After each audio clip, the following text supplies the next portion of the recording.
Welcome, everyone. My name is Dr. Travis Hoffman. I serve as the NDSU and the University of Minnesota Extension Sheep Specialist. And thank you for joining us this evening.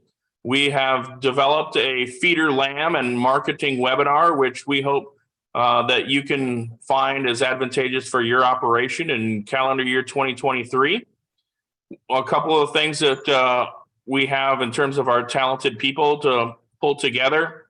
And we'll introduce them in a little bit, but we appreciate if you could fill out the quick survey that came at you to beginning, just a little bit in terms of demographics of if and how long you've been in the sheep industry and what your story is. We try to host these at least somewhat regularly and potentially monthly as it so fits, but to provide timely and relevant information for our producers first off, that are in Minnesota and North Dakota, but also we've had tremendous outreach from lots of places across the country, and in fact, several international audience members. So if you kindly would, I'm requesting that if you'd put it in the chat where home is for you. That gives us a little bit of an idea of where our audience is from. If you're from near or far or somewhere in between. So if you could put that in the chat as well as we kind of move through this. And so we're starting to see some of those rock in, and our panelists can also see and hopefully be able to adjust or think of things that might or might not work. One of the things is that here with our group is that we have 3 lamb feeders that are from the state of Minnesota and 1 lamb feeder that is from the state of North Dakota. I'd like to acknowledge my colleagues that are here that have helped to facilitate this as well. Miss Brenda Miller and also Miss Colleen Carlson.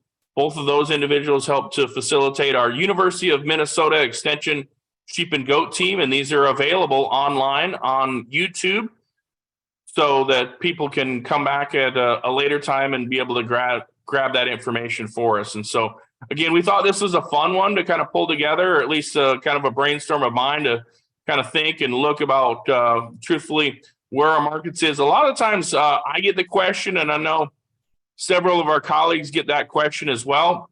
If our lambs are born in January and February or March or even April, now when we get to the June 14th is our webinar this evening, that the decision to be made of whether to sell those lambs or to keep them from a farmer feeder standpoint is something that's certainly in consideration to a lot of the people.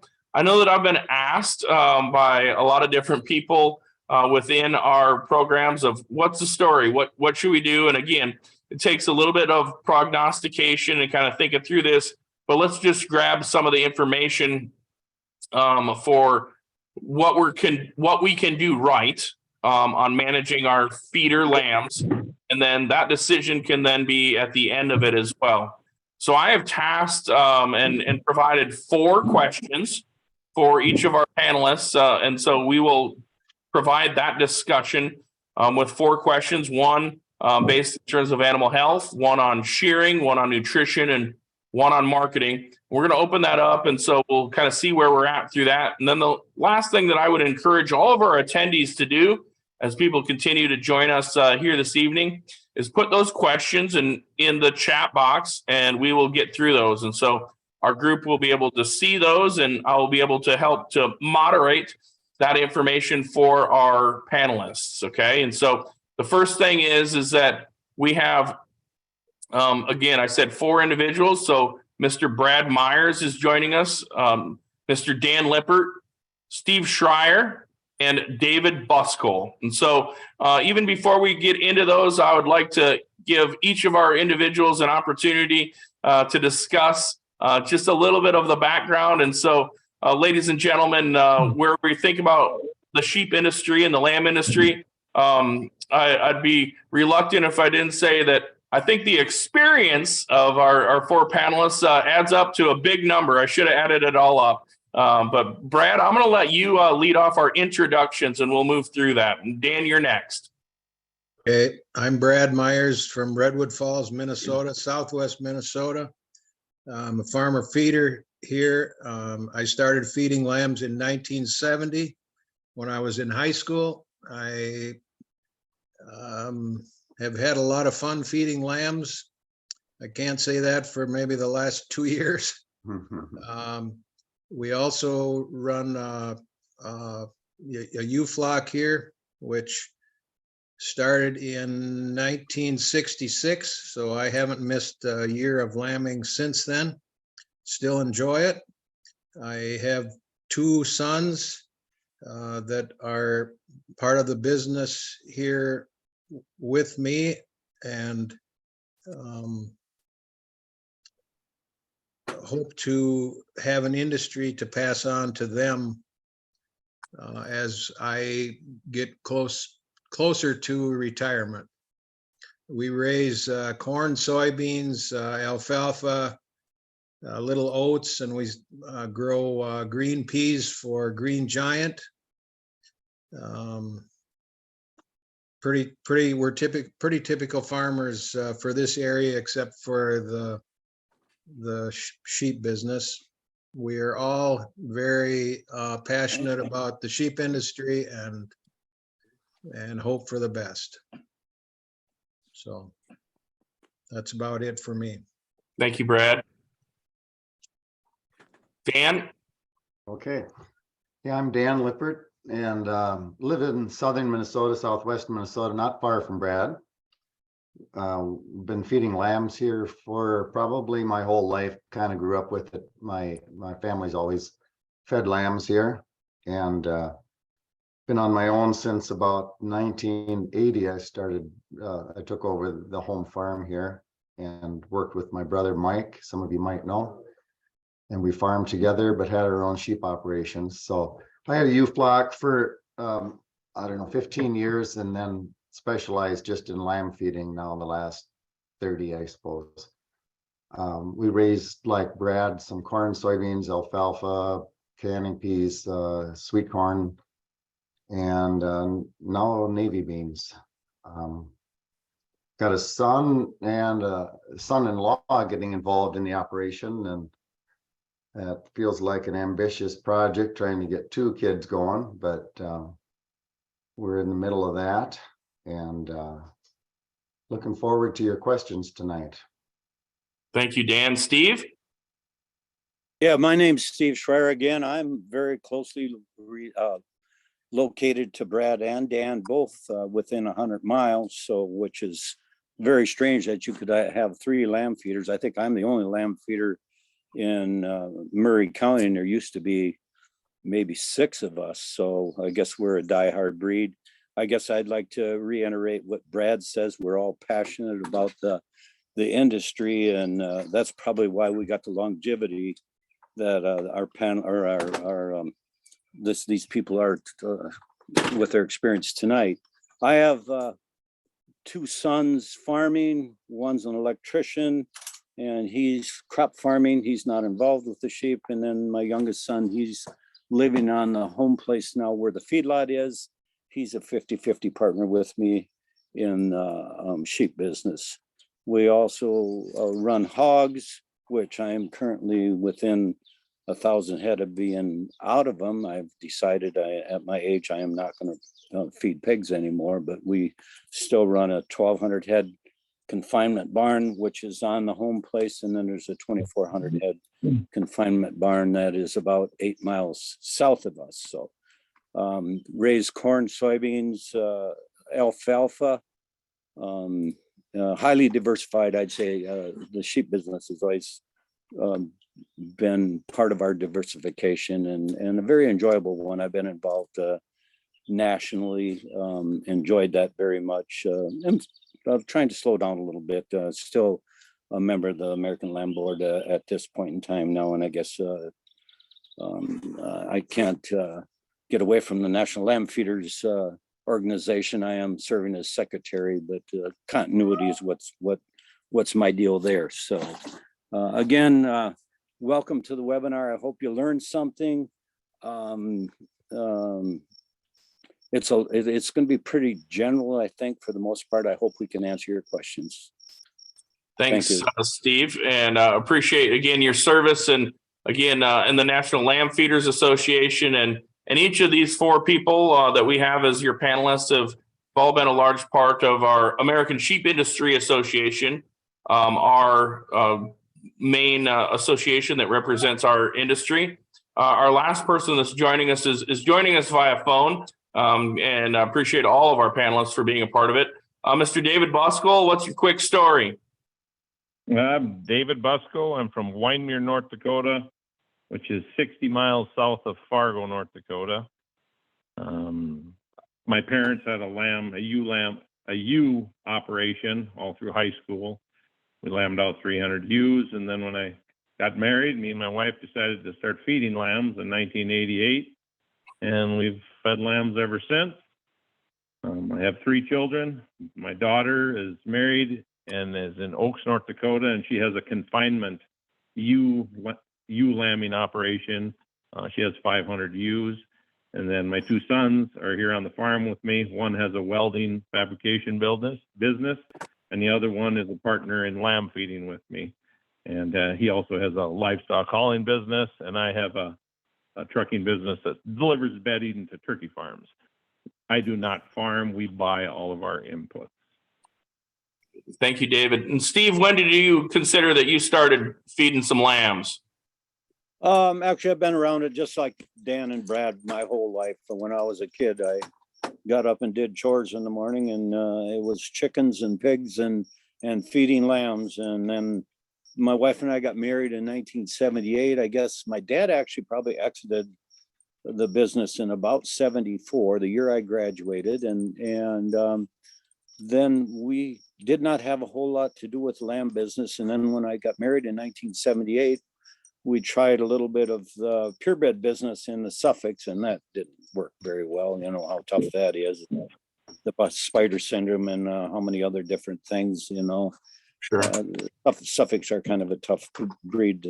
I guess I would have been better off if I'd have followed somebody like Brad and went into the commercial business. It would have been a whole lot simpler.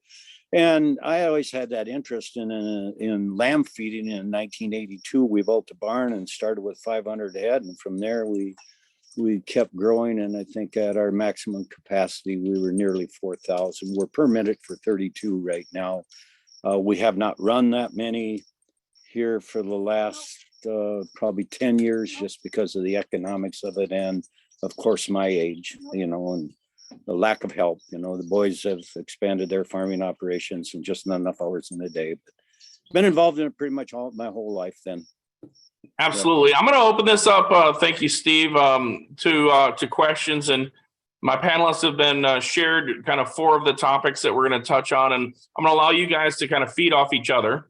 But the first question is, discuss lamb health management preferred for incoming lambs to your feed yard.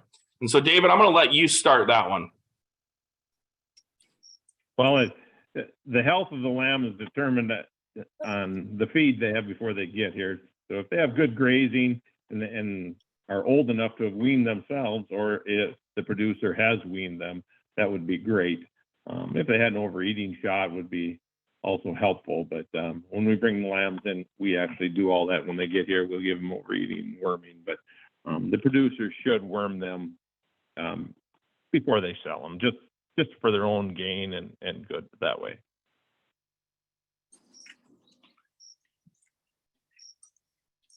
Okay, Steve. Oh, this is kind of tough one for me. I guess over the years, I've came to want to deal direct with the ranchers and buy ranch fresh lambs. I think that's the best way to get them started. Generally speaking, we have a history with people that we're dealing with, and we know what we're getting. It's worked very well. I used to go to South St. Paul, and not to really throw anybody under the bus about where I bought feeder lambs and what happened, but I could go to South St. Paul and buy a load of lambs and they'd be really cheap. But I'd tell Dan and Mike Lippard that my hired men didn't like picking up dead sheep. So I kind of got away from the sale barn thing and really tried to deal direct and just get started on the right foot. Generally speaking, lamb health has been great. I would have to say, especially this last turn here.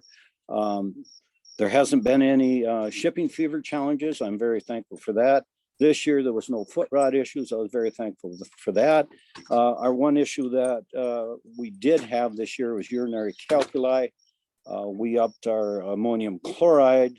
I think I maybe talked to Travis. I think I talked to Dan. I talked to Dave and several other lamb feeders, and just trying to figure out what the hell I was doing wrong. I know my water management was right, but I really think that it might be the region that I bought the lambs from, and I've maybe identified what that is. Next year, I think them lambs will be kept separate, and we will try to manage them a little bit different and try to eliminate that problem. But thankfully, no foot rot this year. That can be a little bit of a challenge where we're at. Thankfully, no shipping fever, and that usually happens when I'm combining beans, and I'm never very happy about that because I want to combine beans. I don't want to chase around lambs and treat lambs. And I think just sourcing them from the right place has been where I've succeeded, or where our operation has succeeded as far as managing health. And Sure. C&D, obviously, and we actually worm with Safeguard. I don't know if that's the right thing to do. I guess it saves an injection, but so far so good, I would say, with the Safeguard. Sure. And a quick clarification, of course, the urinary calculi that Steve describes is a calcium accumulation kind of amongst that urinary tract, and commonly considered water belly. The challenge is, or as Steve knows, is that it's something that we can always be, or try to be proactive in, as he described on the ammonium chloride, of adding that into the ration, because those that become afflicted with it, it becomes tougher, because either you need to take a surgery or make sure that we can try to make sure that those animals pass those stones, because if they don't pass those stones, that becomes toxic, and the life of those animals is quickly questioned. Dan? Yeah, I guess some of the most routine things I would think about, I guess, when we bring in lambs is I've gotten in the habit of using amprolium pretty routinely in the feed when they come in. I didn't used to think we had much coccidiosis problems, but that does rear its head every now and again, and just a little early prophylactic treatment has really been helpful. Even with range-fed lambs or raised lambs from Montana, I've had problems. And so that's one of the big problems we head off early, and I think it has helped us to get along without antibiotics, because that's certainly a changed world. It used to be pretty routine that we would treat lambs with a surge in the feed during the first few weeks. You'd do a few days, but I think a lot of times that can be minimized or skipped if we're dealing with coccidiosis and some of the other things that come out when the lambs are really stressed.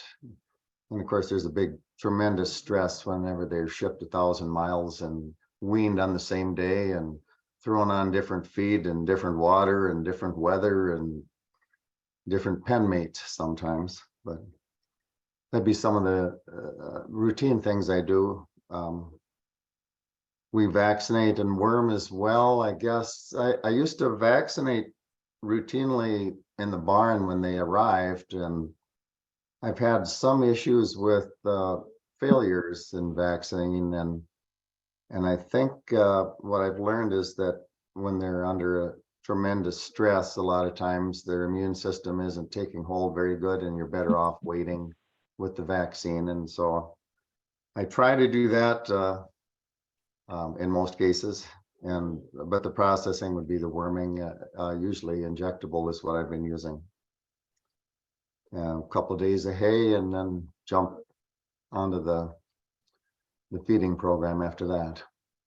Absolutely. And so thank you of at least providing, the challenge that is coccidiosis. And so, you said that you have a step that you use, and of course there are feed additives or coccidiostats that you can add to your feeds if there becomes a problem or increased diarrhea as a potential kind of symptom or challenge from coccidiosis. And like we say, even on Clostridium perfringens C and D, or for those of you that are listening, sometimes it's a C, D, and T, which includes the tetanus. Okay. And so those are different options, but there's also some of those clostridials that aren't covered, but that catches at least some of them that would be most considered, at least from a common standpoint, as overeating disease. And so that changes again a little bit in terms of the flora, or when animals are, making that transition. And so that's, I think, one of the reasons, obviously, from our talented colleagues, of kind of why the C and D, Clostridium perfringens C and D, it can be one of those things that are important, particularly not only just when they come in. And I appreciate Dan's kind of input there of saying, you know what, maybe we just wait a couple days or a week, whatever that may be, because there is an increased amount of stress during that transport and during their first time there. And one of the things that we do know from a scientific standpoint is that, when animals are stressed and their immunity is not good, providing some of those vaccinations just might not get us to the level that we would kind of hope for as well. And so, Dan, thanks for adding that kind of addition of saying, you know what, maybe it's not just on day of arrival, but we need to get those animals kind of on feed and on water, and they'll respond better to whatever we're providing for them. So appreciate those thoughts. Brad? Well, I would say our health management program is determined mainly by where the lambs have been sourced from. We have sourced lambs for our feedlots from Michigan to Texas to California and pretty much everywhere in between. And like Steve, we would prefer to buy load lots off of the ranch, lambs that have been socially raised together their whole life. It makes it most smooth for them to get started on feed, but that's becoming more and more difficult as the years go by. We end up buying smaller groups, putting them together, and so they have to learn to get along in the feedlot together before they're going to go forward. We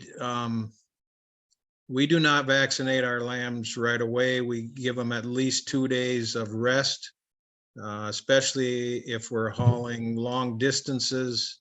They really don't want to be bothered, and we can certainly tell that by watching their activity. We put the finest free choice grass hay in the pen that we can source. And most likely we use self feeders. We don't use fence line feeding. And we probably would start new lambs on a low volume of shell corn along with alfalfa pellets, free choice. But we offer that grass hay from day one. When we do process the lambs, depending again where they are sourced from, if they come from an area where there's a possibility of liver flukes, we had some Texas Springers one time that had nasal bots. We would use a white wormer on them. The one we like is Valbazen. Any other lambs that are coming from the Dakotas or Wyoming, Montana, we would just use injectable Ivomec. And then we would follow up the C&D with a booster, 2 or 3 weeks later. We quite frequently, we will start lambs on 35 or 40% corn and not have any issues with that when we're mixing them with alfalfa pellets. And we set our self feeders down low enough so that they can't do much sorting. They have to consume what's presented to them in the trough. And we really don't have much overeating issue. I've always said in my career, I like to kill 1 or 2 so that I know that I'm pushing them hard enough. Because the quicker you get them up onto corn, that's usually going to be the cheapest part of your diet and fastest to market. We laid in a load of alfalfa pellets 2 days ago, and I'm still in shock. They cost $315 FOB. And of course, my trucker said he had to raise his fees as well. So they're costing us $335 a ton delivered. And it just roils me greatly when I do a budget and figure out my cost of gain when the hay ends up costing as much or more than the corn ingredients. So Sure. it's going to be a tough summer. Well, good. Thank you, Brad. A couple of things that I grabbed from that is that, that you offer a booster shot, for the Clostridium perfringens C and D, potentially 2 to 3 weeks afterwards. And again, as we kind of change some of those diets, that's something that, can and be considered about that. And you guys heard, we'll talk about nutrition just a little bit more so later, but obviously when you get those in, one of the things that I heard is the free choice of the grass hay and providing that for them. And so they can kind of get some hay in their belly, right? And because even as we think about it from a hay and or the grains and corn standpoint, is that the sheep are still ruminants. We don't get to take all of that away from them, and they still need some scratch factor and still need some of that forage as part of their diets. But I'm going to shift it a little bit. And this is a question that I actually get from some people in particular, right or wrong. This one's something that may or may not get overlooked. But, when I work even on some lambs that we have at North Dakota State University, or again, in my family, I grew up in South Dakota from a registered Cordell sheep operation is what my family has. And my youngest sister, Lacey, still in charge and helps to keep that going as well. But when we think about it, there's some differences, and previously there was differences. And I say that because there was once a time when pelts were worth something, right, Dan? Don't laugh at me. There was a time when they were worth $6 or $8 or maybe even just a smidge more. Now, the pelts aren't worth very much. And in fact, you potentially take a discount. But what we do have an understanding of is that sheep gain better, right, team, as if we can be able to kind of get some of that wool off them. And when you think about lambs that are born in February, to use an example, and we're into the June, so they got 4 months of wool on them. And so if you so choose to do shearing of those either incoming lambs, or think about it from our farmer feeders that are on our panels or as participants here today as well, is that if you have access, I mean, you guys can describe it. Is it worth that shearing expense to try to grab 0.1, 0.2 pounds per gain each day for those animals? And so I'm going to, again, open this up to you guys. And so the question is, what's your experience in terms of shearing the lambs or not shearing the lambs, particularly now, even when we consider June 14th right now, hopefully kind of the beginning of summer. It was a long winter in Fargo, North Dakota. I promise you that. So we're past that. But the advantages of being so darn far north is that we get a lot of sunlight. See, I mean, Steve gets to live his dream out on the patio tonight. All right. And so we do have that, but it's going to get warmer. And then that becomes a little bit different. So Steve, shear or not shear, or what's your thoughts? And I'm going to open that up to all you guys, and you can kind of grab in as it's convenient. To me, the decision is made, especially from the time of year. The only time I would not shear would be sometimes maybe when you get into later fall, when you have drier weather and you have cooler weather, the lambs will perform very well. Of course, that pelt is going to come into consideration for sure. At some point in time, I hope that maybe these pelt values will get a little bit better. I'm not even exactly sure where they're at right now today. I believe that the wool pelt probably has a little, maybe double the value, which, if you're looking at a $2 shearing number one pelt, which which would be a really cheap price. Probably it'd be a number 2 pelt, versus $4.50 wool pelt. I just haven't followed it close enough, but generally it goes along the lines of feedlot management, that they will be shorn at any for the heat of the summer. And if I was going to consider not shearing, it would be the beautiful weather that fall usually provides, which would be dry weather, which would be cooler weather. I wouldn't feel that the performance would be compromised all that much because of the heat. And then, of course, once we enter into the winter months, then we shear just to keep decent pelts clean. And then my market access, the minute I call Wolverine, the minute I go to Marshall Farms or call the Van Well boys or Superior, it's a lot easier to talk to them if you tell them that they're shorn and they got 60-day pelts or 30-day pelts. So I'd say for market access and performance, 85 to 90% of the time we're going to share them lambs. And I think overall health too would be a big part of it. Thank you. I would say shearing is an absolute animal husbandry decision.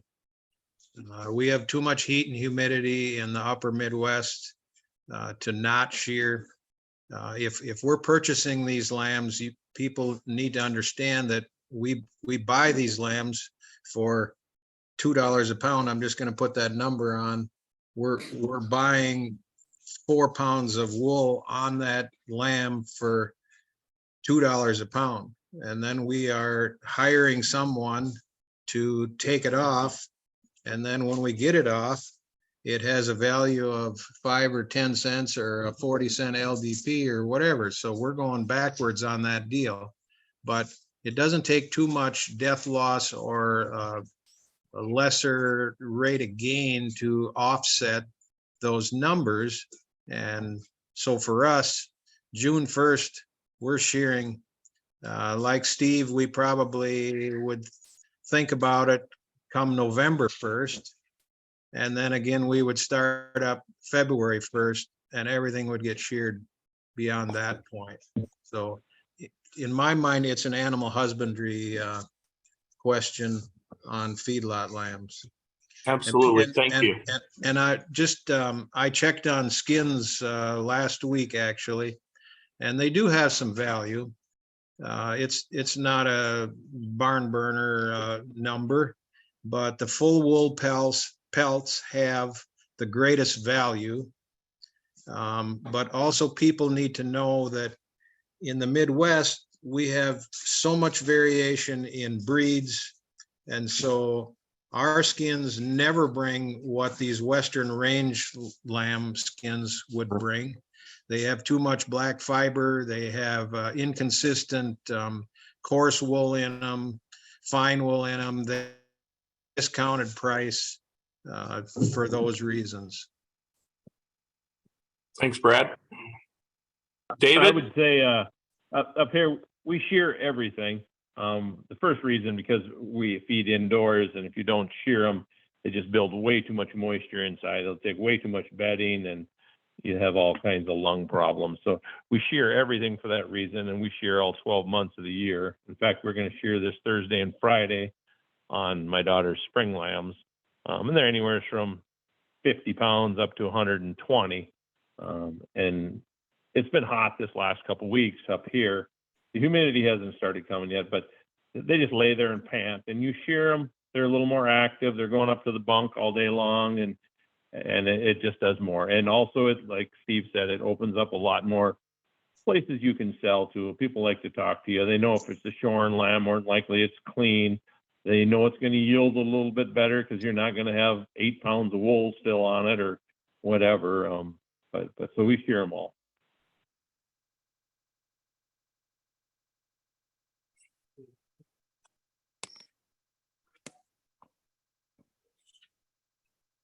Dan, what's your thoughts? I'll agree with, I think, the whole crew.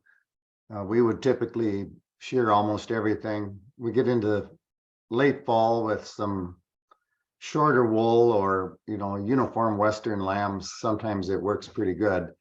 If you don't have enough shelter, I found that a good time to not shear. But otherwise, this time of year and going through the summer months, I've tried it, and I won't do that again. I regretted not shearing anytime in the summer, and certainly if you have native lambs or anything with any variety of fleeces, variety of lambs, nothing evens them up better or increases consumption better than to give them a shearing.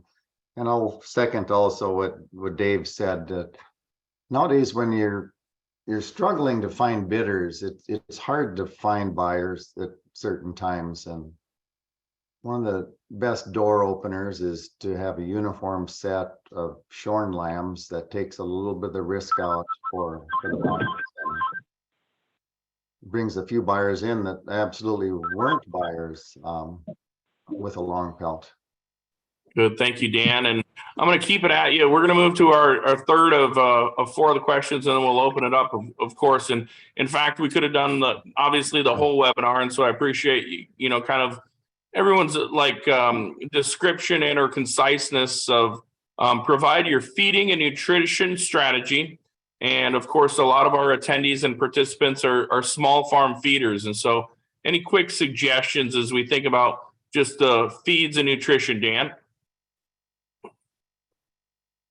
Well, that's a big subject, and a lot of people with PhD like you could probably handle this better. But That's right. At our place, I can tell you that being in the middle of the Midwest, of course, what's plentiful and probably the best value is corn, alfalfa, and soy meal. And when you look at some of the many feeding trials done at, for instance, St. Paul and Morris by some of your predecessors at the University of Minnesota, that was always the gold standard. I mean, there's other feeds that work and other feeds in other parts of the country, but the gold standard has usually been some form of alfalfa, corn, and soy meal. And so that is the basis of our diet here when we're finishing lambs. I guess sometimes we're in a process of growing lambs a little while before we finish them if we end up with lighter lambs. And so you have to know what your intentions are, I guess, when you start them. I think most people would have multi-step feeding program, and I'm using self-feeders like I think all these guys. And so you have multiple steps. And if I've got some smaller lambs that need to do a bunch of growing, of course, we'll start out with a higher roughage, higher protein system, and probably stretch out the steps and grow for a while before you get up to that high, very hot ration with 80% corn perhaps. And it is whole corn. We haven't ground here for many years, and that seems to work in our system. Whole corn, whole alfalfa pellets, until I heard what Brad's paying for them, and I like to use some soybean whole pellets is a pretty good additive for us. When we get lambs in, my thought is that the quicker you can get them eating, whatever it is, the better. That's the main thing, to get them with a plump belly, happy with food and water in their stomach, whatever it is. And like Brad mentioned, the best grass hay that works for almost any lamb that's come from green feed. But when we start getting them into the self feeders, I like to use a mix that includes some soy whole pellets, because the lambs are immediately on a pretty good growth ration. I mean, a pretty high energy concentrate without the risk of overeating or much acidosis problems. And so that makes up part of the ration when we start out. And then we'll raise the corn percentage as we go along. The protein and balanced with mineral and vitamins would be a commercial pellet is what I've been using. So ammonium chloride's almost automatic around here too, because we buy so many lambs from a lot of times Eastern Dakotas or Western Dakotas or Eastern Montana and into Wyoming tend to be more vulnerable. And I think when it gets cold in this country, we always have water consumption issues. And so the ammonium chloride is a big deal for us. But I'll Absolutely. pass it on. Let the other. All right, Brad, tag, you're it. Well, I kind of explained our feeding program here, pretty much like Dan's too. We feed alfalfa pellets, whole shell corn, and a soybean-based supplement pellet that we have custom made. And we just start out with a high level of alfalfa pellets and then just kind of replace them with corn until we get up to about I think our top end ration, we still have 20% alfalfa in. When I started feeding lambs, I was grinding all the hay and cracking the corn, mixing it together and putting it into a self feeder. And I think it was when I bought the farm that I'm on now and moved here, I wanted to feed more lambs. And so I didn't want to have to be grinding up more hay. So I switched over to alfalfa pellets and whole shell corn. And the most surprising thing that I incurred was my gains doubled. And I think it was because we were taking the bulk out of the diet. They put more calories into their rumen at one time. And so they were on a faster plane of growth. So, and like Dan also said, we have ammonium chloride in year round to prevent water belly. We watch our calcium phosphorus ratio and keep that at 2 to 1. And you really shouldn't have too much problem if you do that.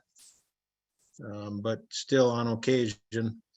And I learned in high school from Dan's father how to surgically make a wether lamb into a female lamb. And I've taught my boys that.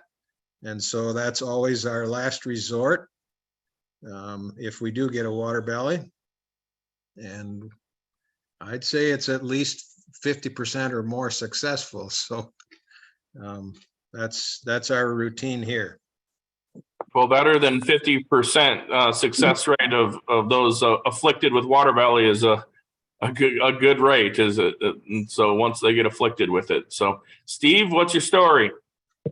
I used to feed a lot of alfalfa pellets, and then as Brad says, the cost seemed prohibitive. So I actually built myself some feed bunks out of some stainless steel bunk liners for cattle, put legs on them, and I use a TMR now, and I start my lambs on a high fiber, low energy diets. I think we use about normally we've got 4 diets for our TMR. We very rarely will ever use the first one, so we'd start on 2 and then move all the way up to 4, and we've actually split last 2 to, we go from 4 to 4.5 before we transition over to self feeders. So we'll run ration 2, let's say ration 2 to 4.5 in the TMRs, and we're using corn silage, we're using ground hay, we're using protein, soy hull pellets as we increase our energy, and then commercial protein, the Parker pellet. We found that to be more cost effective, very easy way to feed, very palatable. Surprising enough, last year we ran out of corn silage and we went to beet pulp, and as ugly as beet pulp is when it comes off a truck, and you guys all know that, it almost looks like cardboard. it's very palatable for sheep. And then as it ages a little bit, it starts to smell kind of nasty, and by golly, the palatability doesn't seem to go away, which just shocks the hell out of me. I mean, as finicky as sheep can be. So that's been a real eye opener for me. But it's a different program. The evaluation of the lamb when they come in, if I got 110 pound lamb coming with a little bit of flesh, ration 3 right away, push them right on, like them guys say. If I've got a 80 pound lamb that looks fairly young and has got some potential yet, we certainly will stretch that high fiber diet out and let them frames get to where we feel. And it's a funny thing when you've done this, as long as us 4 guys have done this, you can actually look at that animal and say, okay, it's time to crank the groceries to him and let's go to town. So that's our feeding program. It used to be like these fellows, and now for labor issues and for the issue of just getting more volume and less labor, we went to TMR, and I'm very, very happy with it. Outstanding. David? When we bring the lambs in, we already have the first ration in the bunk before we unload, and it's 90% soy hulls and 10% corn. Beans were confinement. We're probably up a little tighter, so the lambs are closer to the box feeders or bunk feeders. So we do not use any hay. We have not used hay probably for 10 years. I shouldn't say absolutely not. I mean, like the animal husbandry, you're looking at the lambs. If they're not going up to the bunk, you better put something in there before they go backwards too fast. But I would say in the last 2 years, we have not used any hay, long stem hay at all. And then what we do is every 2 days, we'll add 10% more corn and take out the soy hull pellets. And the lambs love the soy hull pellets. They don't seem to sort anything out. They keep eating and keep growing. And we also use we use a Hubbard pellet that's kind of customized we added more ammonium chloride and limestone because we had trouble over the years, and extra vitamin E also. That seems to help a lot on the white muscle disease and Sure. stiff legs. So, but that's our program until we get in. So every 2 days we go up. It takes probably 20 days, and as you watch the lamb, sometimes you can skip, you can go 20%, but that's probably what we fight because we only give 1 overeating shot. So we take it a little bit slower. All right. Thank you, David. Our fourth of our planned questions, and then of course we've you talented individuals have a whole bunch of inquiries, and we'll move to that after this last one. And so the last one is, and we've talked about health and shearing and nutrition. The last one, as descriptive, is how do you determine appropriate marketing and timelines for the group of lambs that you've got? Steve, we'll let you start this one. Oh, I guess I feel that you should really have your market access figured out before you even start this game.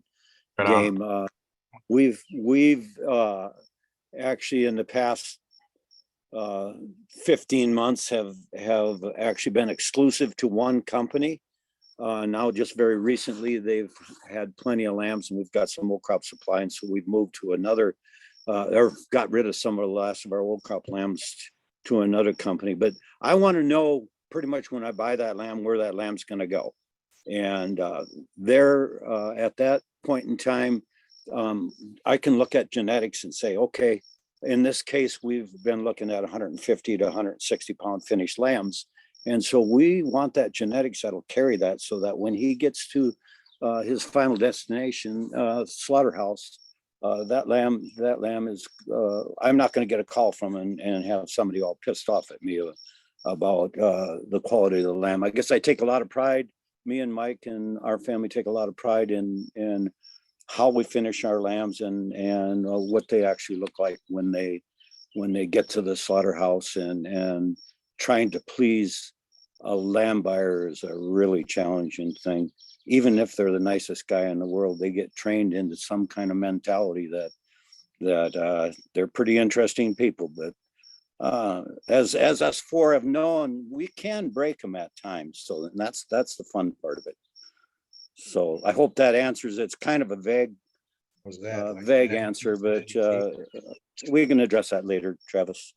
Okay. Know where your market is. Know if you have market access. Just seems to be huge, and then let's try to find the animal that fits for them. Thanks, Brad. I think wants in. Yeah, well, I guess I would echo everything that Steve said. I long for the days, in the old days here, we fed year round and kept full year round. And I had 5 packers every week that I could call who actually needed lambs every week. Yeah. And some calls or some weeks they had the hammer, and then other weeks I had the hammer. But it was I really miss those days and wish I could get them back. But now, like Steve's saying, is you better have a kind of a pretty formal plan ahead of time, or have somebody that is willing to work with you. I think if you're just going to wing it, the best chance you're going to have here in the Midwest anyhow is picking those months that you're not in conflict with the Western lambs. June, July, August, September, October, you're not going to be competing against the Western lambs. So you're going to have a better chance of getting them sold at good levels during those months. And in the past, most of the Midwest lambs were born in January, February, March, so it was a good fit. It seems like more people in the Midwest have gone to later lambing dates, which I understand why they do it, but I also don't understand why they want to put their lambs on top of the Idaho lambs or some of them early Western lambs, and then can't find a buyer for them. But like Steve said, you better have a plan before you buy too many.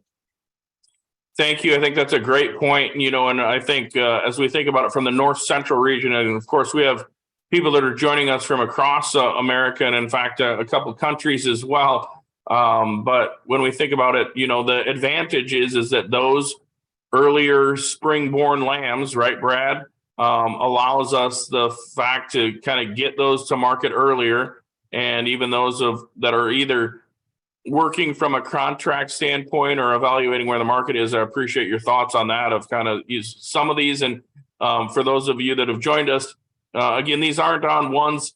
There are other ways even to extend those lambs and keep them on a lower protein and lower energy diet. But that's got to be in consideration of what you're doing. And that's truthfully more expensive to do, right? To keep them on a higher forage diet. And so you're kind of hearing a similar kind of ideas. But, those that are born in February, if we can get them to market in August 15th or whatever that may be, then we beat the rush, if that's the case, of that fall rush of lambs that, as Brad described, of kind of some of the Western lambs that will be ready or closer to the fall. David, what's your thoughts?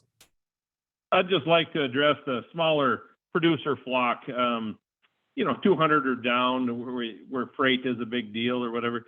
People like that, my opinion would be, if you're lambing January, February, March, maybe even into April, you get those lambs. The cheapest gain on those lambs is when they're young. If you can get them started on a high protein ration, some soybean meal and creep, and push them really hard, it's the cheapest gain of all.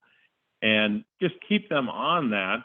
And in this area up here, we have, equity is all over, but the Tappan sale, if you just look up equity Tappan, you can take your fat lambs there. You can deliver 20 to 100 head there. And when the packers are looking for lambs, there is no higher market than the auction. The sale, I'm kind of doing a little ad here for equity, but it is a good way to go. For somebody that only has 20 head or even 100 head, to go all the way to Sioux Falls or Pipestone and pay the selling charge and the freight and eat the shrink, finish those lambs, get them up to 120 or bigger and get them scheduled on with some auction, some video auction, and pool them together. Because I think these smaller flocks, you could derive a little more profit by pushing those lambs really hard and then delivering them to a place like that. And they don't have to be shorn. I mean, if you can't find a shear, but it helps. And I really think that you could improve your bottom line by doing that. Thanks, Dan. You're the hammer on this one.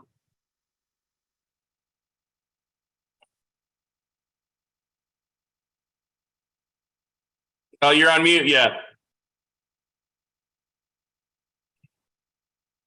I think determining that appropriate timeline is really dependent on your grand strategy. And I think the roadmap program that is getting to be about 8 years old now, we talked then, and we learned then more about the need in this industry for a little more coordination and perhaps intentionality in what we're doing, making sure that we're building what the market wants and delivering it on time. And we can try to do that, but we also need those relationships like Steve and others have talked about. We have to have an intended home and maybe a conversation so we have a buyer when the time comes for the product when it's at peak. But I think if you have a target, you look at your lambs. For us, when they come in, you have to kind of determine what the program for that group of lambs is, what the end weight, the end use is. If you're growing your own, one thing I'd suggest as advice is that I know some very successful producers in the past have always made a point of always selling a few lambs in the ethnic market, because they had lambs that probably were at their best at 90 pounds. And when we keep them around in the feedlot another 2 months, some of them aren't improving at all. And I would never advocate selling unhealthy lambs, but certainly there's some that I think we should all look at and evaluate that their best, highest purpose is to be sold a little early. And some of the front runners, boy, it's hard to hold them back, and it's hard for me to see them not get put on feed and go up to the traditional weights of whatever it is in your area, 35 to 150 or whatever. So that'd be one thing to consider. And if you are in that market of targeting the ethnic market, I know some people have done a really good job of keeping track of the holidays that you have to work around, the Islamic and Jewish holidays, the Greek Easter. I remember being at a state meeting in Illinois, and everybody was all abuzz. They were making their plans for the next year based on when the Greek Easter fell, and they had their lambing date figured out and the breeding date figured out, years, most of the year ahead. And I was impressed with their intentional production system in that case. So Thanks, Dan. Yep. That's it. Oh, appreciate that. And so that's something to keep into consideration for all of our attendees, is that truthfully, we've become just a little bit more segregated as a total U.S. sheep industry. And I mean that in a good way, that there are a lot of lambs that make it to an end weight of, 120, 130, 150. And I'll ask you guys this as well. But there's also that subsection, which is now becoming more and more of our actual lamb industry and part of our slaughter of those that go through the ethnic trade and ethnic markets. Okay. And it's 60 to 80 to sometimes capped at about 90 pounds of where those would kind of come through the market. And so I think that it's a great transition. And this will probably be my last question that I ask to all of you as a group of four, is what weights, and this is a couple questions pulled together, and I think it's important to realize that the four people that we have on here are people that feed those feeder lambs, those that are taking those 80-pound lambs and putting them to harvest is a different group and a different probably webinar series. But what weights do you guys look for when those come in, and what weights do you think is a common spot for them to go out?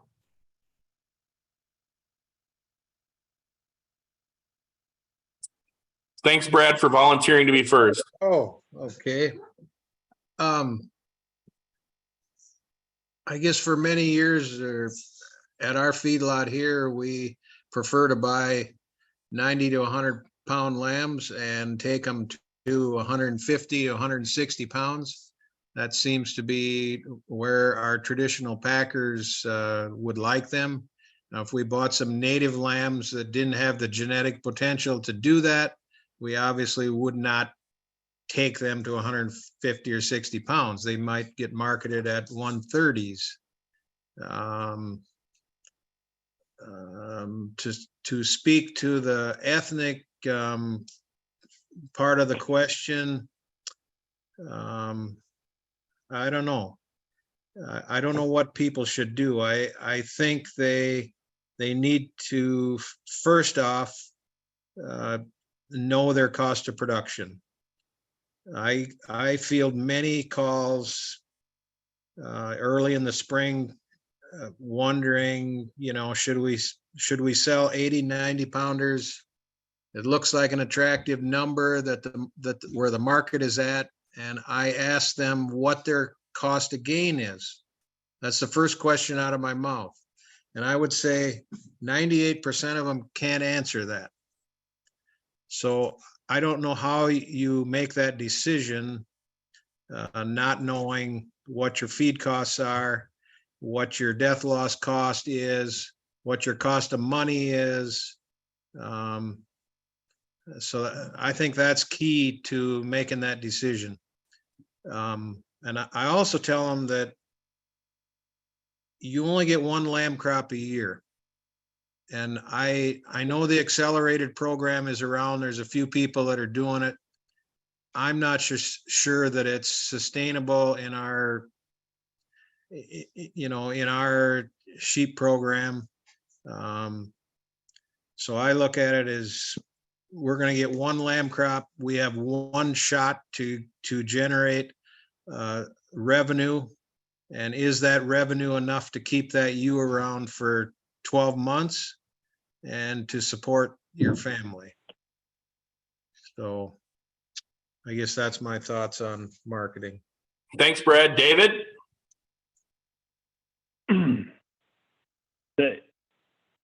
I don't even know. I totally agree with what Brad said there. I get the calls too, and people do not know their cost of gain. And I was saying earlier, the cheapest is the youngest lamb and the cost of gain. But I don't even know where to go with it from here. I kind of forgot the question already. Oh, that's okay. I'll help you out. In weights and out weights. What's home base okay. for you? Yeah. So we don't want anything under 80 pounds just because of more labor intense. And you get a variety of different carcass traits. When you start buying those smaller lambs, especially later in the fall, they might be smaller because they're never going to get bigger. So we'd like to stay over 80 and under 100 and take everything to 150 to 160. We do have a few deals where somebody will want some 120 shorn weather lambs or ewe lambs that we can kind of capture a little extra cash on them that way. And the ethnic market, when you're buying a 90-pound lamb, you've kind of already bought yourself out of the ethnic trade because they're not going to have enough flesh. You buy a whole load of lambs, you might get 20% that would have enough flesh at 90 pounds. So you're already out of that market. But if I was raising, like my daughter was really looking at selling her spring lambs into the market, but she couldn't get $2 for them. And so with her cost of gain, she was figuring 90 cents all in, doing good genetics. So she's going to feed them and take a chance. And if you looked at the Sioux Falls market today, it looks like it's the right move, but we won't know for 60 days. Thank you, David. Dan?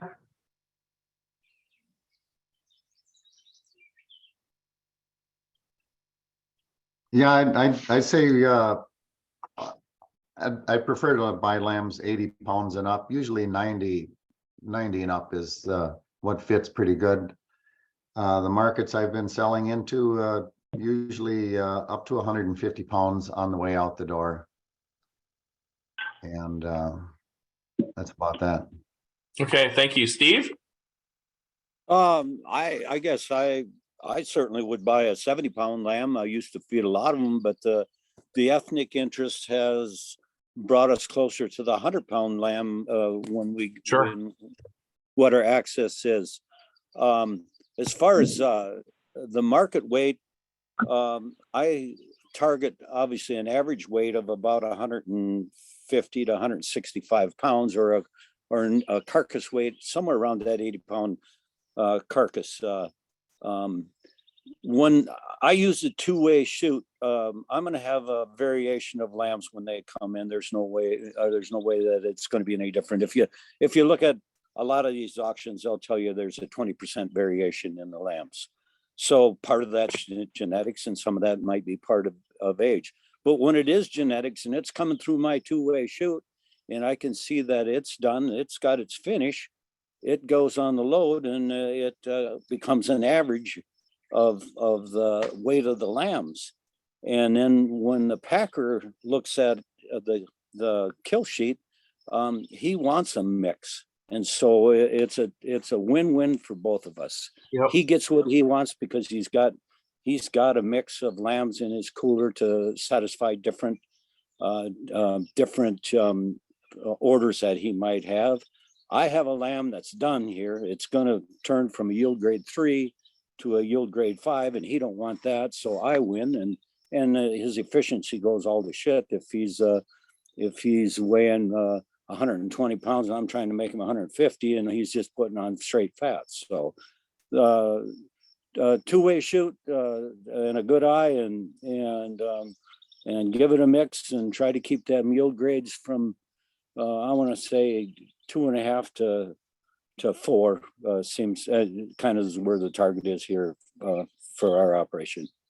Absolutely. Thank you. And a couple of things that I gathered from that, there is always going to be differences amongst those. And I think when we're thinking about it from a lamb feeder standpoint, the end product, and providing the amount of muscle that we get in comparison to the fat, because once you get to a higher weight, as the animal matures and plateaus, you're going to increase the amount of fat once you get past that 150 or that time period, and sometimes before on smaller framed ones, and sometimes after on larger framed ones. But making that balance is certainly something that can and should be kind of important to kind of draw amongst what there is. The other thing that I caught from your guys' information there, and even if we were to harvest 150-pound lambs at an expected, if we were to divide that by 2, and sometimes certainly it can be just a smidge more, but from an average standpoint, even if it's a 50% yield, that's a 75-pound carcass, or a little bit more, an 80-pound. And what I understand in terms of our processors is that allows them the most flexibility. There's always room for some that are smaller, of the 50s and 60s, and there's always room for some of those that are larger for like hotel racks and larger loins. But the 75-pound carcass allows the most flexibility for their customers as well. And so I appreciate that.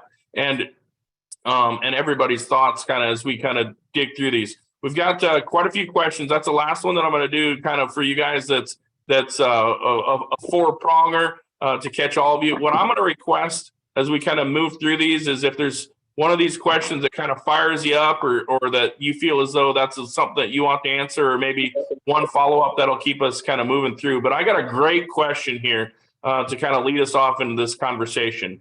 And it's, what is the difference between old crop and new crop lambs?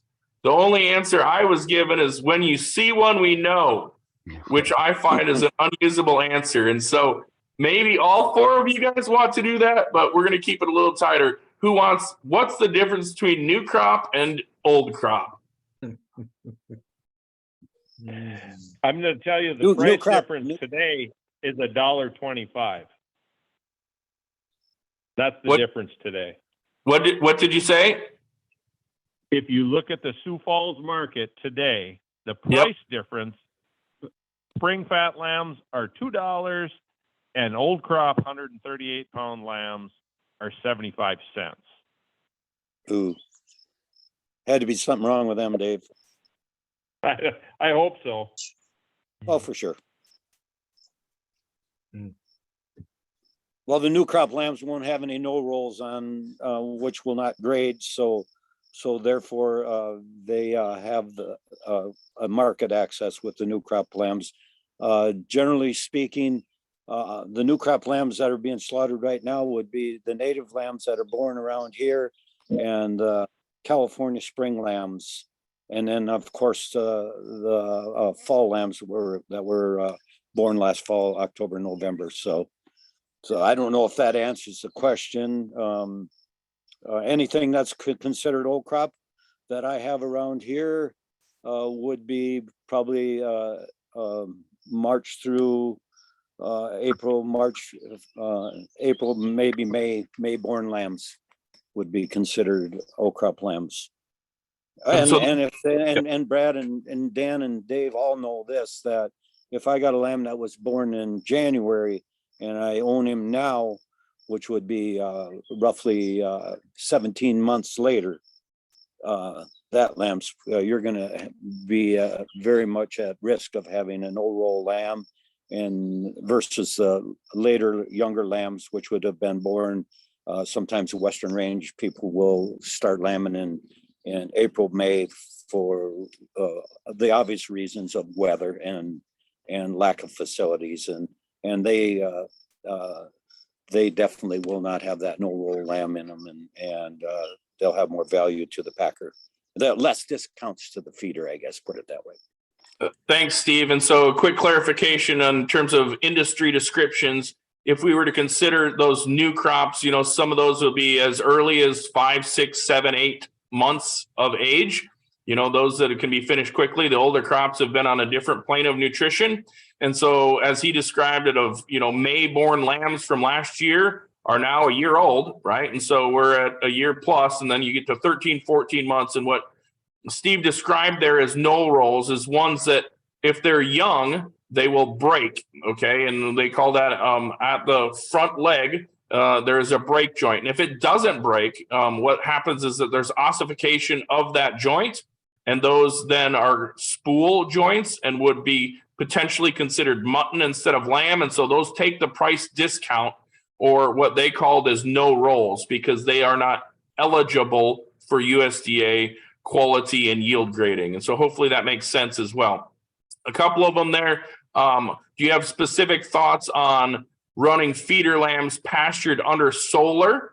This isn't particularly the group, but I'm going to take that one and say that those that are under the solar panels, and that's a large part, and in fact, probably one of our future functions, is that I don't think it particularly matters what they're grazed on. Those lambs can fit into your program, right, Brad? I mean, as long as they're at 80 pounds to 100 pounds, it'll be fine no matter what their focus was. I have no experience with buying lambs out of solar farms, but I don't see that would be an issue one way or another. I would agree. And so kind of some of those things, and pulling together. And again, this is feeding of those lambs on animals of per acre in terms of health and production. As long as those animals came from either the grazing operation or, were fed some grains or some energy diets, those are ones that are on the right path. And so no matter where they come from, it's that transition to kind of pull that focus as well. Is there a certain number that you try to get? David, do you try to get a certain number when you purchase them, or how do you pull yours together, and what are the farms that you kind of work with?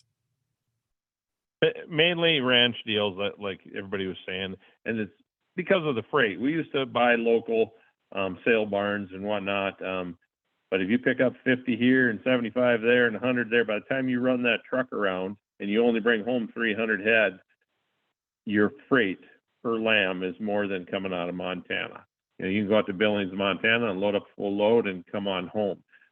So we are looking for the full load ranch deals, or even half load and then finish it out at a sale barn.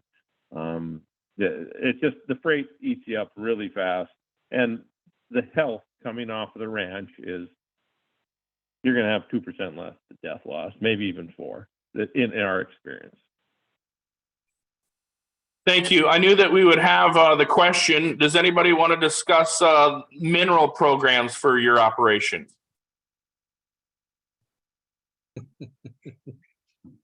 We just use a balanced diet from a nutritionist. And of course, that's inclusive of the protein source that gives you your cal-phos, so you can get it balanced out. So strictly around here, we're guided by a nutritionist. There is no such a thing as a free choice mineral program. I think it would be very costly, and I just don't know that it would ever pay. I mean, sheep kind of like mineral. I mean, and they could lick up a lot of dollars in a. I mean, we used to probably do it years ago, but it seems like for the cost of it, it'd be cost prohibitive in my case, and in that case, I don't know that it would add anything to the bottom line other than a negative. Sure. And, Steve discussed there that he does work with a nutritionist. So a lot of people do, or at least have groups of where they're purchasing their, feed stuff to kind of work with that. And is there any potential in terms of ionophore use?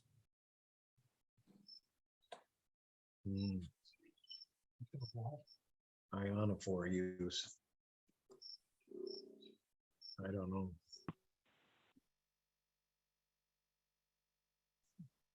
Not at this point with our team. One of the inquiries is, are you able to describe the self feeders? What is there certain self feeders that you found to be the best for your operation? Good boy. They're homemade. I think is just a good V-riff with an overhang, and something that you can adjust, because if you can't adjust them, I know there's been some feeders out there. I think they were called, I guess I can't say I can't name names, but they'd waste just a ton of feed. No adjustments and no overhang to cover the troughs. In our part of the world, we get storms, and pretty soon you've got the whole side of the feeder plugged because all the rain ran right in the trough. And believe me, that's about the least fun thing you can do, is to clean out a self feeder that your body can barely get in. And so we make them, we just custom build ours, and there's plenty of room to get inside and clean them. They've got overhangs on them, and they are adjustable from the outside. It's nothing fancy. We pull a couple nails, get a pry bar underneath it, and push it up if we have to, or push it down if we have to. But very simple design. But make sure it has an overhang. Make sure you have access to be able to get it in and out of it freely and clean it out. Very, very important in this part of the world. Ours are about the same. They hold 250 bushels. They're made out of wood. They have roofs on them so that it keeps the rain out of the feed trough. Unless it's a real severe storm, we still end up having to clean wet feed out once in a while. They last about 25 years before the sheep start eating holes through them or chewing through them, and you got to replace some plywood on the ends or something like that. They'll last a long time if the skid loader operator uses some patience. I agree with Brad on that. Bobcat blade is hard on a lot of feeders. We went to all stainless steel ones here, adjustable, and it just took some tweaking to get the trough width right.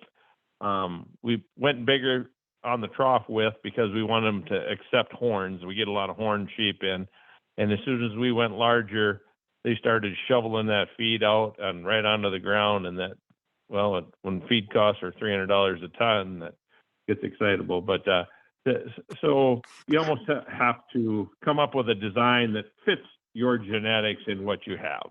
But yes, adjustable, and we went with stainless steel just because they last forever. We had steel, and the feed just ate them up right away. The wooden ones lasted longer than the steel.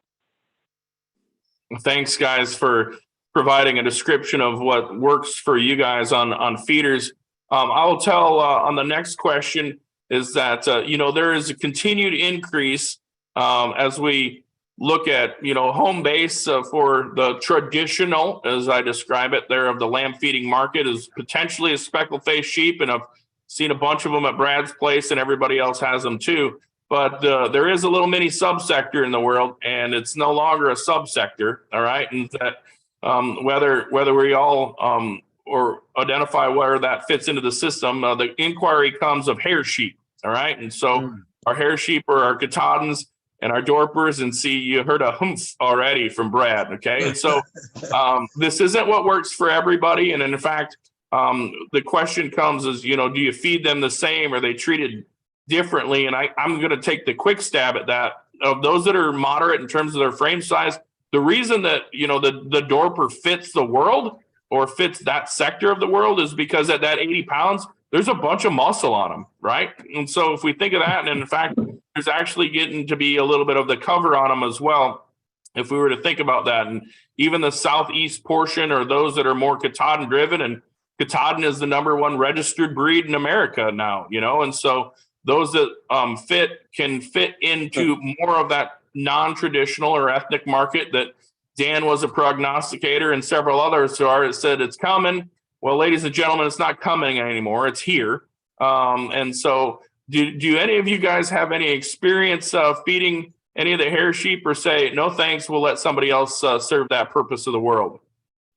Oh, I Means I think have we to all have leave. some experience, and some of it was not voluntary. Yeah. They showed up, but it's a little challenging to feed them mixed with wool sheep. And I'd say that if you were quick to sort them out and get them marketed on time, it works. But so often they're not up for the feeding period that the wool sheep are, and you'll get complaints from your buyer, usually with the traditional packers. They're better suited with another outcome. David, you had a comment and we weren't able to catch it. We've done it a few times, and I have the least experience of the four of us, so maybe I just haven't learned enough yet. But we have not had very good luck feeding any hair sheep, and we've sourced very good genetics in hair sheep, and they look great and they're healthy when they come in. But our death loss is, it's just high, like 3 or 4 times what it should be. And we've tried everything. The lambs come in beautiful, but I cannot keep the health up and keep them alive. I've had a very limited experience with them, and I don't really care to have them at all. If somebody puts them on the load, I will point out, what about the hair sheep? And they'll quickly say, well, we're just about out of them now. So, they obviously read my my thoughts that I don't care for them in my feedlot. But one comment that I would have is I've seen some Dorpers come in, and I don't exactly remember where we sourced them from, but they're first to the trough and they're first to be fat. So they're kind of hardy little buggers and very well muscled, but they're done at 100 pounds or 110 pounds, but they were kind of fun to feed. I mean, and I don't know if I'd have the same experience as Dave did if I'd get 500 of them and have a terrible death loss, but they seem kind of like to be tough little buggers, and they seem to come to that trough in a hell of a hurry. Yeah, I think there's quite a bit of vigor. Yeah, they're ready to go. Yep. Our experience here with hair sheep probably started 15 years ago when the Dorpers came onto the scene, and we buy a lot of lambs out of Bismarck, North Dakota, and so we would get a sprinkle of them pretty much every load. And I guess I don't think we had a health issue with them. We are used to uneven loads coming out of Bismarck, so we're used to sorting that pen 5 or 6 times before they're all marketed. So they invariably would be some of the first ones out onto the kill truck. The thing that I didn't like about them was you either had to sort them at shearing time, or when they went onto the shearing floor, you had a risk of contaminating the rest of your wool. And so you had to stop and sweep. And basically we would just throw the wool away. And I know, I mean, they're hair sheep, they're not supposed to have wool, but so many of them dorpers were like half covered, and you wanted to make them look even with the rest of the group, so they went through the shearing pens. The stuff is basically worthless, and I've already had bales of wool get to San Angelo, Texas, and they claimed there was hair in them, and the price just plummeted. And the packers do not want hair skins because they have a much lower value. So I have told my buyer in North Dakota, you can put them on my load, but they're going to be 25 cents a hundred less than what the wool sheep are bringing. In my idea, they belong in the ethnic trade. Okay, I thank agree you. with Brad, Travis, they very much are, I mean, we don't want to discourage anybody from raising hair sheep, but they don't really belong in the commercial packing house. I had also heard that the air knives in the packing house, once that hair gets into the, or once they start running them air knives, that hair can actually get in the atmosphere, I suppose you want to call it, in the environment, whatever. And I couldn't imagine trying to pick hair off of a nice lamb carcass just because of a hair sheep. I don't know how true that is to be, but I did have somebody tell me that. Well, and the pelts, Brad, do you want to add? I can vouch for that. I was in Greeley, Colorado in the JBS plant one time. It's been a couple of years ago. And at the back dock, the men were unloading carcasses off from a truck back into the packing plant. And I questioned why that was happening.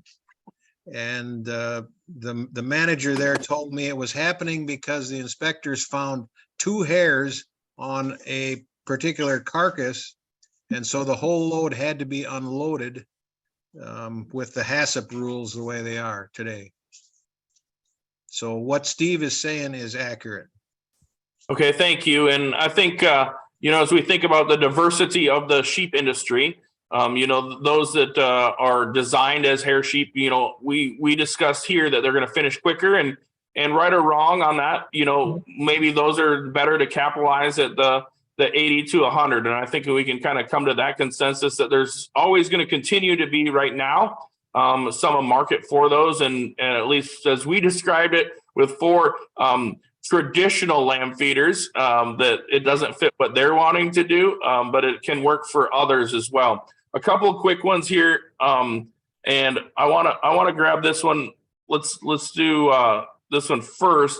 The inquiry comes of how do you deal with shrink, or do you just pencil that in? And then I've got one last one kind of on some sorts and just some of the incoming animals. But your thoughts in terms of just shrink, or you say, you know what, this is what it's going to be?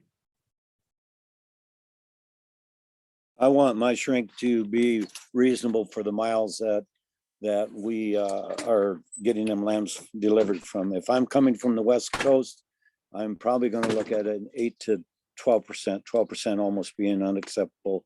If I come from the Dakotas, Montana, I would like to be for sure under 8, and I would probably target 5 to 6. If it changes much from them figures, I usually start questioning what's going on and maybe have to make a phone call.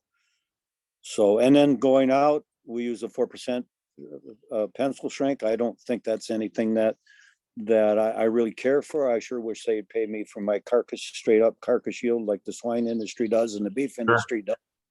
But the sheep industry hasn't adapted to a lot of things, and that's one that is disheartening to me, and I would sure like to have it changed. I'm getting a whole lot more information since I started working with a different packer, I'm getting a whole lot more information about my yield grades and my yield grade averages, which confirmed, I think for the last 5 loads I've sold, that confirms that I am hitting the target of the yield grades, and then also pretty much a target for the carcass weights too. So I used to not even get any part of that. So a little feedback from your packer goes a very long ways. Yeah, it's great to have that information, right, Steve? And so the more information that we can have on the weights, not only that, and some options, if you can work with them, of potentially getting paid in terms of carcass weight, or if it's live weight. But there's more opportunities now than ever to try to grab some of that information on yield grade, quality grade, and just the attributes of those animals that are coming through. The last question, unless I had anybody that wanted to touch on that one, but the last question in our summarization here of pulling things together is when the animals come in, and we've touched on this just a little bit, but I actually kind of want to pull this one to more of the non-conformities, if that's the description of, well, if we get animals, you said that we can weigh them. Several of you guys have said that they can be weighed several times and either put into different pens or when we're identifying our outweights, but you put them in different pens for males and females. And in fact, to kind of pull that together of uncastrated or intact males, or even ones that are undocked in terms of the tails, and those would be what would be called natural lambs, right?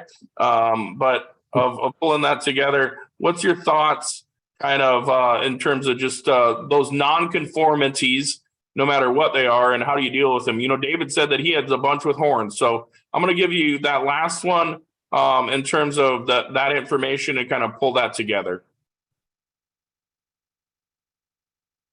In this new indoor barn we built, we put smaller pens in it just for that fact. Of course, all the buck lambs have to be pulled out.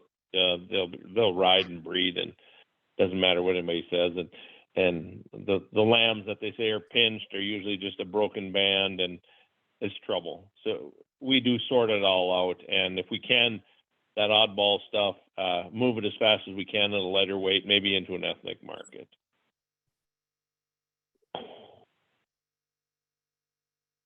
Dan, how do we make them more consistent, more uniform? You were a leader in the roadmap. What are we doing right? How do we kind of make those corrections, or how do we manage things that don't fit where our target is?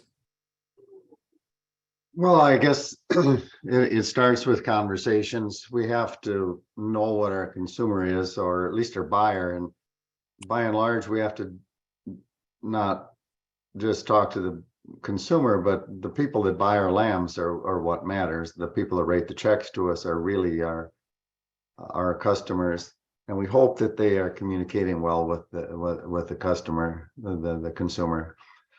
But I think that's a weakness of our system over the years, has been a lack of coordination of our production of lambs for a targeted usage.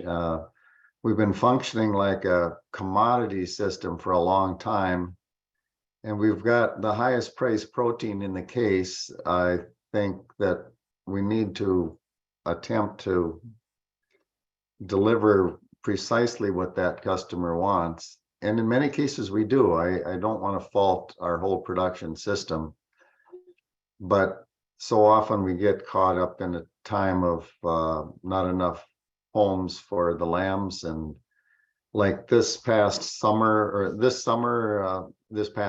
in fact, a lot of lambs were stuck on a high roughage diet at a very high cost to gain in Colorado because there wasn't a good home for them. And I don't have the magic wand, but I know that it's coordination between all segments is what we could do better with.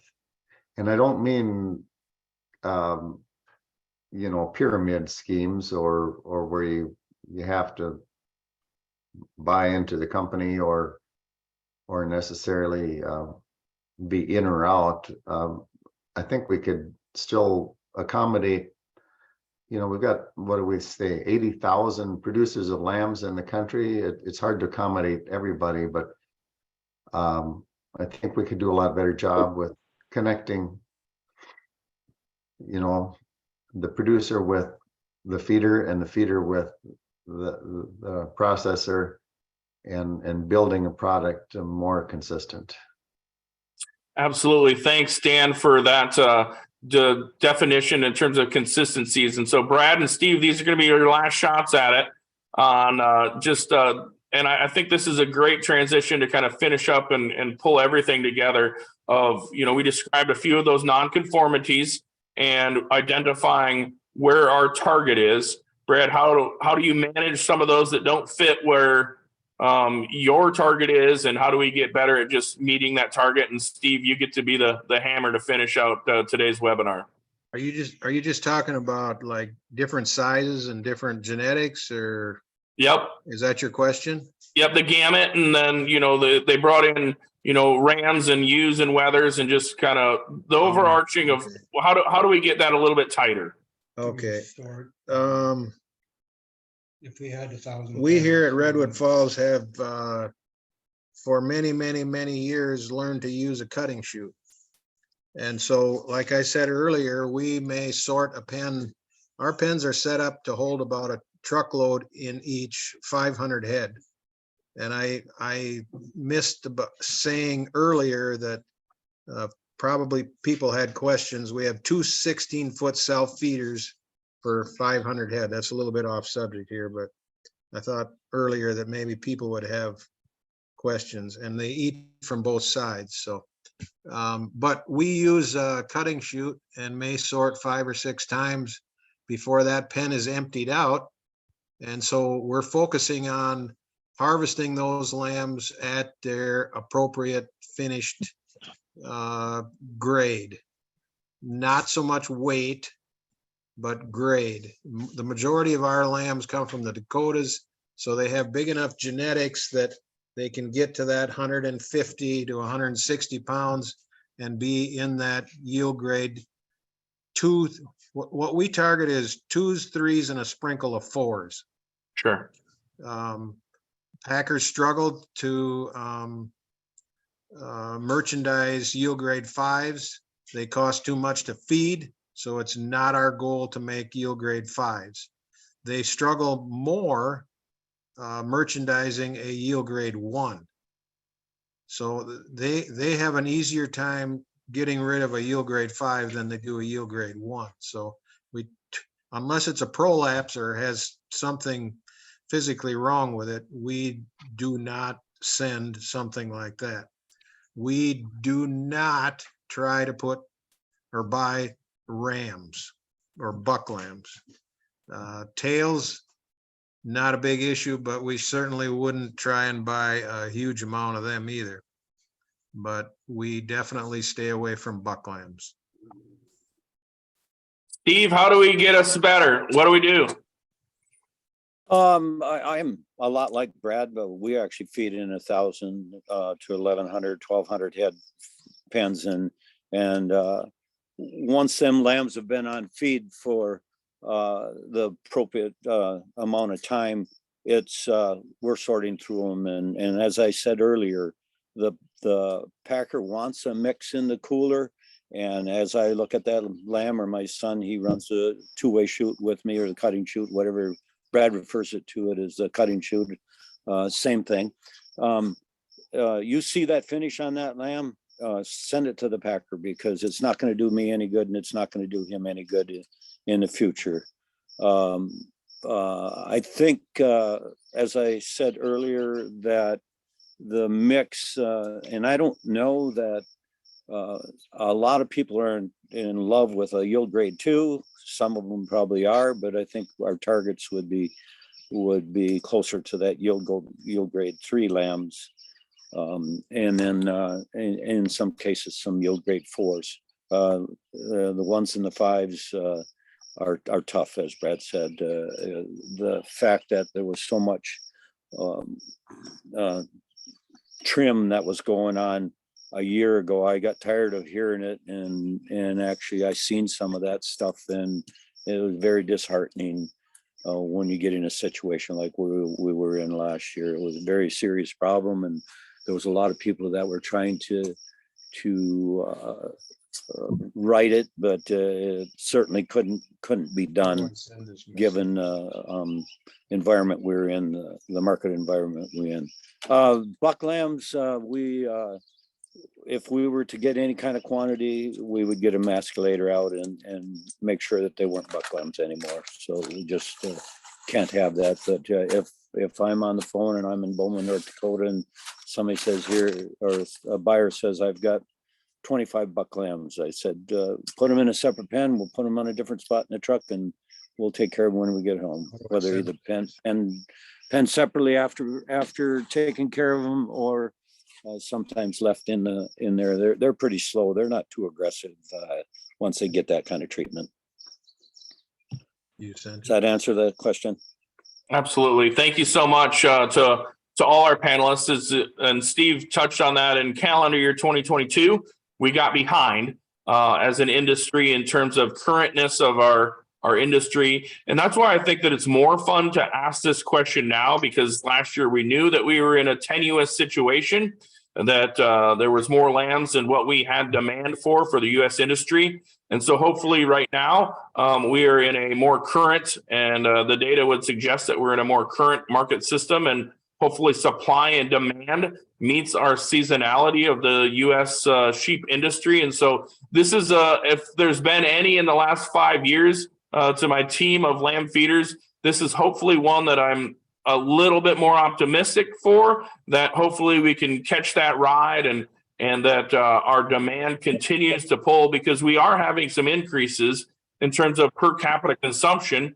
We just need to make sure that American lamb is at the center of the plate, and that provides more profitability and more flexibility for along our continuum of the supply chain, from producer to feeder to retailer and food service people along the way. And so I think that there's some positive things that we can see in terms of our current inventories, and hopefully as we continue through a profitable summer, and that hopefully that maintains throughout the fall. And so those decisions that you will make as a farmer feeder is to identify of whether that extra premium for the 80-pound lamb is. And I'd encourage people that when you're digging on making that inquiry of should I feed these, to identify what cost of gains there are. You heard that from our collaborators of our presenters here. And then also to potentially align of when's the timeline that those lambs would be finished, and to work with potential processors or identify where you want to market those. And so as we draw that and kind of pull that all together, I've been, and the University of Minnesota and North Dakota State University and Extension, we're blessed to have 4 of the talented feeders that we have in our North Central region. And so I sincerely appreciate that from you. Heard on the introductions there, we crossed a total of 170 years of lamb feeding amongst our 4 people. And so see, Brad's calling it a traditionalist, right? Or seasoned lamb feeders. We're antiques. That's right. But still resilient, I think. Resilience is the correct word. And you have to be resilient when you make that decision to keep those lambs a little bit longer than you may or may not be used to, right? And so some people are used to saying, you know what, I made it to 80 pounds or made it to 100 pounds, whatever that may be. And then keep in mind what genetics you have, what feeding programs you have, and the animal health. And so I couldn't ask to be surrounded by more talented people and consider them colleagues. And my collaborators that have joined us on here, Brenda Miller, Colleen Carlson, and Troy Salzer, as part of our University of Minnesota sheep and goat team and our extension group. And so thanks to all of the people that joined us. Please fill out that poll that we launched prior to some of the question and answer. And thanks for providing the discussion. And so with that, we'd like to wish you guys all the best of luck in your 2023 lamb crop, and look forward to everybody's successes here as we move through the summer and into the fall marketing program for all of your hard work. And consider that the hard work that you put in the breeding program and the lambing and the nutrition along the way of marketing those animals. So thanks again to all of our talented presenters. Again, Brad Myers, Steve Schreier, Dan Lippert, and David Buskell. So have a good night. And thanks for joining us at the University of Minnesota Extension, Driven to Discover, and North Dakota State University Extension, changing lives and extending knowledge. Live the dream. Eat lamb and wear wool.